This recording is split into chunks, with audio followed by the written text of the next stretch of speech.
الأمنية اللي صارت بمناطق شمال شرق سوريا، ومثل ما يقول خص مناطق الجزيرة عند تأسيس قوى الأمن الداخلي السوتورو، كان لها حاجة كتير ماسة بخصوص الأمن اللي كان صار شبه معدوم ضمن المناطق تبعنا، وبالأخص بالمناطق اللي كان في تواجد شعبنا السرياني الأشوري الكلداني.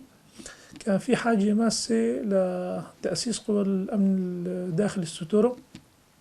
كمان الهدف منه كان لحماية مناطقنا من الإرهاب الداعش اللي كان دخل ضمن المناطق تبعنا. كمان كانت بداية مهمة السوتورو كانت حماية المناطق، حماية الكنائس، حماية الشعب، حماية الممتلكات اللي كانوا موجودين هون. كمان كان تأسيس السوتورو ب1/10/2013. كان المراكز المتواجدين للسوتورو ضمن منطقة مقاطعة الجزيرة كان بديريك، بقحطانية نقولها بالسرياني قبري حيوري، بقامشلو وبحسكة، وكان فينا كمان تأسيس مركز للسوتورو بقرى الخابور هو بسوتورو تلتمر هو. مثل ما شفنا كمان الخطر الداعش اللي صار على قرى شعبنا ضمن مقاطعة الجزيرة بحوض الخابور، كمان كان فيه له تأثير كتير كبير لمشاركة السوتورو بالقضاء على داعش، إن كان بمناطق الجزيرة ومناطق خارج مناطق الجزيرة. كمان السوتورو كان فيه له كتير حملات كانت مساندة للمجلس العسكري السرياني وقوات وحدات حماية الشعب. انطلقت الحملة الأولى له بداية من تلكوشر ونهاية لحملة ديرازور. كان فيه له كتير عديد من الحملات اللي شاركها. كمان ضمن عمل قوى أمن الداخلي السوتورو ما اقتصرت فقط بالحملات العسكرية، كان في له كمان الموضوع العمل الروتيني، الدوريات، الحواجز، المشاركات بحماية المناسبات كأعياد، مشاركة بدوريات، مداهمات، يعني عمل الروتيني لقوى الأمن الداخلي كان السوتورو كمان له مشاركة بالشي. وتنقول كسوتورو هو كان فكرة قوى الأمن الداخلي السوتورو السريانية، بس كمان عم نشوف ضمن صفوف قوى الأمن الداخلي السوتورو في كمان من غير مكونات، إن كان من المكون العربي أو المكون الكردي والأرمني، كمان ضمن صفوف قوات السوتورو. هذول كمان كان المشاركة بكثير من الحملات جنبا إلى جنب مع قوى الأمن الداخلي والقوات الرديفة لهالقوة. وكمان بالإضافة في كمان نقدر نحكي على سوتور المرأة، هي تختصر بعمل المرأة السريانية لتقدر تعطي تثبت حالها ضمن المجال الأمني وضمن المجال العسكري. وهو اسمه قوى الأمن الداخلي سوتور المرأة. مكان تواجده في بديرك وفي بالحسكة. كمان لا يختلف عمله عن عمل قوى الأمن الداخلي السوتورو، إن كان بالدوريات، إن كان بالحواجز، إن كان بالأمنيات، إن كان بمراسيم تشييع الشهداء.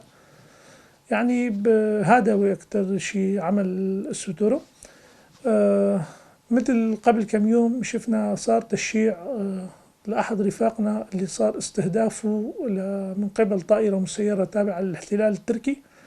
أكيد العمل ما راح يكسر من عزيمتنا، ما راح يكسر من إيماننا بالنضال اللي نحن تنقومه لشعبنا وكل الشعوب الموجودة بالمنطقة. وكمان بالنهاية يعني السوتورو رسالته انه يصير مثل ما يقول حظر جوي من قبل الدول اللي داعمة للحفظ الأمن والأمان ضمن مناطق شمال شرق سوريا. وكمان مثل ما يقول هالشي اللي عم يصير ضمن مناطقنا مخالفة للأعراف الدولية اللي عم يصير، الهجوم اللي عم يصير من قبل الاحتلال التركي على مناطقنا. هلا تنقول الثورة اللي صارت ما اقتصرت فقط على حماية قوى الأمن الداخلي، كان في كثير مشاركات حتى من الشعب مساندة لقوى الأمن الداخلي السوتورو بالعمل تبعه، بالفكر تبعه، بالتنظيم تبعه، بالمساندة للسوتورو. يعني هالشي كتير أخذ طابع إيجابي لتقبل الشعب لفكرة قوى الأمن الداخلي السوتورو، وأخذت مفهوم أنه النضال بفدى الشعب الموجود بالمناطق هنا. يعني لدرجة أنه المداهمات اللي عم تصير كانت تصير من قبل قوى الأمن الداخلي السوتورو من مشاركات بالأمنيات، بالدوريات، بالحملات مع قوى الأمن الداخلي بالمناطق كلها، وحطت على حالة أنه تدافع عن الشعب الموجود ضمن المناطق هنا. يعني وكمان أنه كفكرة السوتورو كانت فكرة كتير كويسة للشعب يقدر يتقبل هالموضوع أو هالفكرة السوتورو. يعني هذا الاحتلال التركي ما عم يميز تنقول انه هذا سرياني ولا هذا عربي ولا هذا كردي، هو هدفه انه زعزعة